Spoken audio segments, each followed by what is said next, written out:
When I look at the UFC champions like currently, guys, I honestly feel as if some of them like aren't gonna lose anytime soon, and then some of them aren't gonna win in their next fight. Now, what I've noticed about this when I started to rank these fighters based on like how unbeatable they are, I started to realize a lot of these champions like stylistically are really good. Like all of them, bro. Like even the people you probably think are beatable, they're really not. Like they're really talented. So in this video, that's what I'm gonna be going through, guys. I'm gonna be going through every single champion, and I'm gonna rank them from most beatable to least beatable. Some of these guys are just not gonna lose, and then some of these guys are gonna lose probably their next fight. But if they win their next fight, then it's a problem because then they look unbeatable. And I'm gonna explain what I mean as I get into the video. But first up, we're gonna start with the most beatable champion in my opinion, and this actually took some thinking. Like this one took some thinking. I actually had to put some pieces together before I could come to this conclusion. And I think the most beatable champion right now is Pantoja, because I did a sequence chat where I decided to say I'm going to put how high of a threat it is. There's going to be something called very high threat level. For this, I feel like they're going to lose. Then I have something called high threat. Like it's going to be really competitive. I don't really know. And then mid threat, they're probably going to win, but it's going to be hard. So Kai France and Manil Cap are high threats. Like I'm not 100% sold that Kai France is going to destroy Pantoja. Same with Cap, but I understand it's going to be a competitive fight and a hard fight for both guys. I do think Kai France is going to beat him. You guys know my outlook on that, and I can't wait for that fight because I feel like I'm one of the few who believe that. But I can acknowledge that Kai France is going to be a really hard fight him as well as Manil Cap. Now, Manil Cap is like on a streak right now where he's almost looking like a lot better than everyone he goes against. So it's going to be interesting to see how that shuts, I don't want to say shuts down, but like how it kind of compares to someone like Pantoja. Because I know Pantoja's not going to go in there and just be a punching bag. Pantoja's going to be like a real tough guy to get out of there because his chin's really good. And like his scrambles are really good. And he's going to make Manil work defensively in the wrestling, which is not something people do often. Almabayev tried to do it on short notice, but he just wasn't strong enough. He didn't have enough grit in him. You get me, bro? So it just didn't work out to his favor. But I know Kai France, Manil Cap are going to be really hard fights for Pantoja. Like I said, I think Kai's going to be the one who beat him. And then we might get Kai France versus Manil. But that's just my opinion, bro. Like I said, if he beats Kai France, it's only Manil Cap. But then he's just that much harder to be beatable. Because like if he beats Kai France and Manil, this guy's the best flyweight of all time. No comparison, brother. DJ, I like you, brother. Demetrius Johnson, this guy good. I like him. I respect this guy. He's not on the level of Pantoja, especially if he beats Kai France and Cap back to back. Now, Moreno or Rival, he already beat them. Yes, I know. But I honestly feel as if they're still going to be hard. Like, they're going to be threats to him. He's not going to be a walk in the park just because he beat them before. Like, Moreno's always going to be game. Same with Rival. Looks like he's improving, like the most out of everyone here. So I do want to say Manil and Royval specifically, they're two flyweights I see improving as fights go. So the Royval fight might be more than just a mid threat, but like I said, Royval's like lack of takedown defense at times is just not the best. He did go against like a special someone with a specialty in wrestling like Tatsuro Taira, and he passed that test. But that's because Taira's striking just wasn't there. Like I honestly feel like Pantoja has way better striking than that, and it's gonna be just more of a competitive fight. But honestly, we'll see how this goes. Overall, I feel like he's the most beatable champ, but it doesn't mean that he's easy to beat, if that makes sense. If just because you're the most beatable champ doesn't mean you're easy to beat. It just means your division has it's just more of a competitive division. And a lot of lighter weight classes have more competitive divisions, so this is not a slap in the face to Pantoja. It's rather like, good job, your division's great. All right, going on to the next one. This guy's also beatable. It's Volkanovski. Now, next to Movsar's name, as you guys can see, I say very high threat. This just means I'm pretty certain, or I'm very sure that Movsar's probably going to beat Volkanovski. I think people severely underrate Movsar's striking. They always talk about his grappling. His grappling's great, and he can grapple for 20. He can grapple his whole life. He's never going to get tired. We know that, but I've really never seen Movsar rocked on the feet. I've seen him get caught with punches, but he just rolls with the punches. He's never been rocked, never been wobbled, never been dropped on the feet with like a hard shot to a point where it looked like he was going to get out of there. He just he could take a shot, and his offensive striking slept on. This guy has some good kicks, some good forward pressure, some good combos. People don't understand how good he is. Like, I feel like people think Movsar is like just a primary wrestler, which he is, but he's deeper than just that. And it's just the fact that Volk's going to have to go against like someone who's going to mix it up. And I know people are going to be like, but Kenny, Islam, man, Islam this, Islam that. I'm telling you, Movsar's a better wrestler than Islam. And Movsar's more, Movsar's more, I'm going to wrestle you. And if you stuff it, I'm still going to wrestle you. And if you stuff it, I'm still going to wrestle you. Whereas Islam is a really good striker as well, so he kind of is like, you know what, brother, I don't need this, brother. Let's strike, brother. Let's wrestle. Let's do it all. Like, Islam's okay with that. He's already a complete man. You get me, bruv. Whereas Mavzar is complete as well, but Mavzar is really going to make you work. You're not going to just stuff one takedown from Mavzar and it's going to be just roses and bubbles. Oh, yeah, let go, man. It is what it is. No, you're going to have to stuff 1,000. So be ready to stuff 1,000 or just don't show up at all. And then Aljo, I said mid to high threat because Aljo's striking as well. Like, he comes forward. Aljo's striking is weird, chat, because he comes forward like with a lot of energy and pace and like does a side kick punch. He like just pushes you back ultimately to try to set up that takedown against the fence. And against someone like Volk at that age, I think it's going to like, he's going to get pressured a lot, especially Volk likes to circle that one way and just do the same kind of sequences. I think it'll be easier for Aljo to kind of pinpoint him and like back him up against the fence and just shoot him. So I said mid to high threat. I could see him beating Aljo easier than I could see him beating Mavzar, just because Mavzar is a little bit more tricky, I feel like, at times. And I feel like Aljo has a little bit worse of a gas tank than Mavzar. As you can see in the third round, like, Aljo was controlling him, but like ultimately when Mavzar got controlled, he was actually going for ground and pound. Whereas Aljo can get Volk in the backpack and just ride out rounds, which I know, Volk has been in the backpack against Islam and couldn't get out of that. And I think Aljo has a better backpack than Islam Makhachev because he's just there. He literally, and I saw them train together, and Aljo was just getting the way better than him in the grappling. But that makes sense because Aljo's a really good grappler, and it's training. I'm not going to take too much from training. Point being said is I just feel like Aljo's going to be a really tough threat for Volkanovski overall. And then I said Silva. I just put Silva in here just because he's a low threat. His striking is pretty solid. He has good power. I guess the power is what makes him a low threat. But overall, I think Volk's would masterclass him. But I'm just putting him there just to put him there, I guess you could say, for shits and gigs. He's still a talented fighter nonetheless. But yeah, man, I guess I'm going to have to say Silva just for a threat. He's a threat, man. So the fucking fighting nerds being like, oh, man, the fighting nerds are the best. What happened to Prates, brother? Be careful. Be careful what no, tread carefully, brother. Tread carefully. But moving on to the number 6 spot, we got Dricus Zubazuz. Dricus. Khamzat is a very high threat, meaning I think Khamzat's going to go in there and beat him. It's just Khamzat. Like, Khamzat's generational. When I say he's a generational wrestling talent, I really mean it. His grappling's just way better than everyone else in UFC history. Like, it's just his tenacity with his takedowns. Some people just shoot takedowns to shoot him. Yeah, I'm going to shoot a takedown, man. I'm going to shoot a double leg. Maybe he just like goes like a bullet at you, and he gets to your hips so well because the speed of his takedown. You know what I think people underestimate about Khamzat? They think they're going to just like, it's going to be like a traditional double leg. You're going to have to stuff it. You're going to have time to get, but I think the speed of his takedowns catches a lot of people off guard, even when they see it coming. Like, I rewatched the Whitaker initial takedown.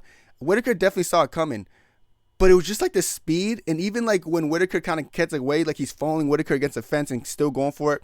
It's his tenacity mixed up with the speed and the strength that makes him so hard to deal with in the grappling. And then once he gets a hold of you, brother, let's go for a ride a little bit. Maybe a little bit of ride, lift you up, maybe walk you around, talk to Dana.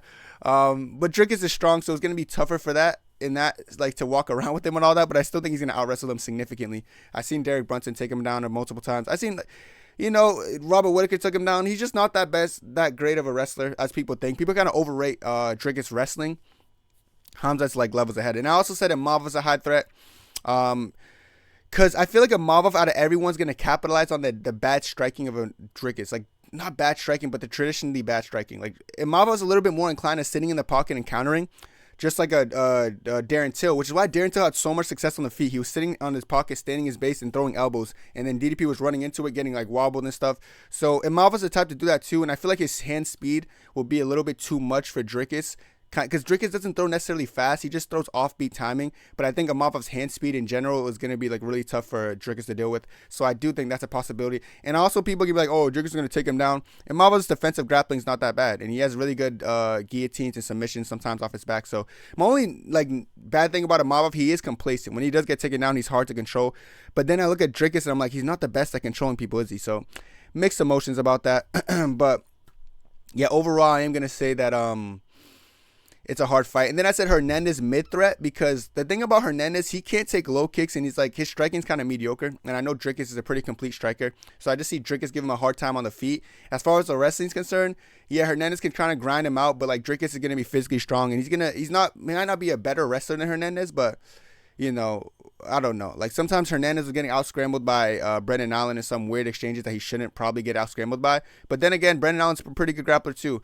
Like, I think Dricus Duplessis' wrestling's not all that, but his BJJ is kind of like the best thing about his grappling, if that makes sense. So I can see Dricus like just making it hard for Hernandez to just go in there and impose that game plan and kind of making it a dogfight on the feet and outworking him. So yeah, these are overall, like, he's beatable. Like, he's beatable. I'd say a little bit less beatable than Volk, because, I think Volk probably loses to Movsar. It's actually debatable because I said for Volk that Movsar's a very high threat, but also Hamza's a very high threat. And I feel like if Movsar's a higher threat to Dricus, so this is interchangeable. Yeah, because then also Hernandez. I think he beats Hernandez, like I said, but I just think, yeah, on paper. But I guess like Volkanovski is 36 and like DDP is like 32, 31. So I do feel as if age also has a factor to do with this. So I feel like eventually Volk is going to be more beatable, or just on paper he's going to be more beatable than the Dricus. So yeah, I think I'll stick with my thing, but it's interchangeable. I don't mind that. Now we're in the top 5. Now we're starting to get to unbeatable territory, but they're still beatable. Starting off with John Jones. He's going to lose to Tom Aspinall, and I switched. I used to always say John beats him, but I think what made me switch my pick is that like when someone's ducking for so long, you have time to like think. All right, like he's been ducking. I've been thinking, okay, he's ducking. He must be ducking for a reason. Yo, dude, give me half a year. Give me 9 months. Give me a year to prep for him. He said the same thing about Ngannou. Give me 3 years to bulk up to heavyweight, and then I'll fight Ngannou. Ngannou leaves, and the second he leaves, like months later, he goes and fights Gane. So I just don't buy when he says stuff like this. I don't think he needs more time to prep for Tom. I just think he doesn't want to fight Tom because he doesn't believe he can beat Tom. And I also think Tom's speed is just going to be too much for Jones. I saw some habits of Jones in the Stipe fight where you kind of like, to avoid Stipe's little barrages, he'll kind of turn his back and kind of run away or like skip away. That works against an old, slow Stipe, but I don't think it'll work against like a young, quick 1-2 specialist and like Tom Aspinall, who hits really hard and is really quick. So I think the quickness is overall going to be the reason Tom Aspinall beats him. I did say very high threat because I do think Aspinall's going to beat him. And I also said Almeida is a high threat because Almeida is going to go in there and grapple with Jones. People might think Jones is a way better wrestler at heavyweight. I'm telling you right now, Johnson Almeida is a way better grappler, and he will take him down with ease. And people said Curtis Blades is too good of a wrestler for Almeida to take down. Took him down 9 times in 1 round in 5 minutes. So he'll take down Jones. I'm really confident in that, and he will make Jones work. And then Almeida even showed knockout power in his last fight. It's going to be a problem for Jones. I just think overall Almeida is going to be too much. I think Almeida, I'll actually lean Almeida, but I said high threat because I know it'll be competitive maybe. But I'm going to lean the younger guy, the stronger guy, and the more active guy in Almeida than John Jones. But yeah, we'll have to see how this fight goes. I don't even think Jones is going to ever fight again, so I think this is probably just a waste of a spot on the list. But if he fights, brother. I don't think this guy's going to fight. Moving on to the top 4, though, we got Islam Makhachev. I think he's obviously towards the more unbeatable side, but the 2 threats in front of him, like Arman Tsarukyan and Ilia Topuria, are just huge threats, aren't they? Like, I think these are problems. Arman's I think Arman is like a harder fight than Topuria overall. And I think Topuria just really has that, not only puncher's chance, but just like some habits that Islam has that's negative. Like I always talk about, chat, like the leaning back methods is not going to be sufficient against a Topuria. So I look at these two and I'm like, bro, like these two are really problems for Islam. Like a lot of other divisions don't really have people who are like significant problems. Arman and Topuria are significant problems, not just to Islam, but to anyone. And they're young. Like they're both like, I think Arman's like 28, Ilia's like 28, they're both young and just like, like Habib's talking about how Islam's turning 34 and all that, and just like all these weird stuff. I'm like, bro, what are you even on about? I don't think age matters as far as fighting is concerned most of the time, but maybe there's stuff you don't know about this camp or like how Islam's feeling in his body or something. I don't know, but all I know is I think Islam beats both of these guys, but I can acknowledge it's a high threat because both of them are like Arman's very complete. Ilia's fairly complete as well. He's pretty well rounded, but his power and his strength and his striking is specifically why I'm worried for Islam in this fight, just because Islam's defensive tendencies mixed up with Ilia's offensive tendencies. And when I notice tendencies like that kind of like conflict each other, I always tend to go with a person who's causing that confliction, which would be Ilia in this point. I think what's making me lean Islam in that fight, though, is the wrestling and this other thing, like the strength advantage, Ilia going up and stuff. There's just multiple aspects for that. But as far as if this is a striking only match, like I would lean Ilia. Like in Dustin fight, I told you guys if Dustin and Islam are only striking, I still go in Islam. I don't care, But I couldn't say the same for Topuria. Like if Topuria and Islam are only striking, I'll go Topuria. But this is not boxing. This is MMA, man. So my official pick for that is gonna be Islam over Topuria, probably. Maybe when the fight gets booked, I'll look at film more. I don't know. But as for right now, I think Islam beats both of them pretty comfortably. Not pretty comfortably, but he beats them. In some tough fights, he might actually wipe Ilia, but I don't really see him wiping Arman in the fight because I think the Arman fight's gonna be competitive no matter what, if that makes sense. I just don't see him destroying Arman, but I could see him destroying Topuria. That's my overall take on that. But yeah, I am gonna say these two are very much problematic, which is why Islam's number 4 and probably not number 1 like a lot of people want him to. All right, top 3 now. Number 3, I got Bilal. Remember the name Muhammad, and I have him top 3 because I think he's really unbeatable. And the guy who is the highest threat to him right now, he already beat him. But I do feel like Sean Brady's going to be a lot harder of a test this time around. I do know the first round, Sean Brady was cooking Bilal in the boxing. But, Brady was trying to wrestle when he wasn't scoring. And Bilal had nothing, didn't want anything to do with the grappling. He was like practically running away from the takedown attempts. And like he was doing a good job stuffing him. Like he was just moving backwards, like stuffing him, making Sean Brady like it really difficult. And he really, in the second round, the adjustment Bilal made, like I just got to give Bilal so much credit for that because he was like, let me just go in there and just put some weird, absurd pressure on him because I can't like stand in front of him because he's outboxing me. I can't wrestle him because his grappling's better. So let me just run at him and just see if he could hang. And that's what Bilal did, and Sean Brady couldn't hang. I feel like this time around, Sean Brady mentally be prepared for that and wouldn't break to that. So we'll have to see how that fight goes. But I do think Sean Brady's a high threat. I said Usman's a mid to high threat because you don't know how Usman's going to show up. If it's a Usman that fought Hamza, I think he beat Bilal. If it's a different Usman who just can't move anymore and just looks horrible, it's just a tough fight, isn't it? So I'm going to say mid to high threat. If it's the Usman that fight Hamza, though, high threat for sure. And then Buckley, mid threat. Like, Buckley, people hype him up a lot. He is a talented fighter, talented striker for sure. But overall, I just don't see a way that someone like Buckley could just, like, decisively beat a Bilal Muhammad. But it is a possibility he could beat him, if that makes sense. But it's just, like, it's going to rely on puncher's chance. Maybe, like, people are thinking that maybe they'll go like the Jeff Neal fight where he went, like, 0 for 7 on Jeff Neal on takedowns and then he just got, like, kind of battered on the feet. But I don't think Buckley's as good as a pocket boxer as a prime Jeff Neal.